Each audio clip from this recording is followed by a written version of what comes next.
કેળામાં કાંટા કેવા વાગ્યા, કાંટા વાગ્યા ને કાકરા કેવા ખૂટ્યા, પૈસા ખૂટ્યા રે ભાઈ સંપલ તૂટ્યા.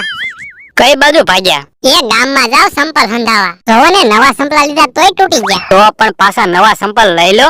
એક કામ કરો, ઉશીના પૈસા આપો એટલે નવા લઈ આવો. પૈસા ના તો મારે વાંધા છે. તો કેમ સંપલ લેવા? તો પણ તૂટલા સંપલા કોક ને વેચી પણ દેવી. તૂટેલા સંપલ કોઈ લે?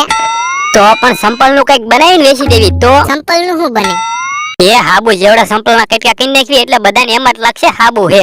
હા હાબુ બનાવીને વેચી નાખી તો થાય. લે હા હા એમ કરવી. ભાર્યો તો સરી ગોતો તો. લેવા હું શેરી લેતો હોઉં.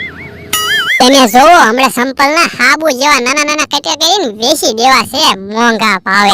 બકુલભાઈ શરી નથી પૈત્રી લાવ્યો. એ પતરી હાલ છે, હાબુ બનાવી નાખો. હું જો આમ સંપલ નું હાલી જાય ને તો ગામમાંથી તૂટલા સંપલા ગોઈતી નકરા હાબુ જ બનાવવા છે.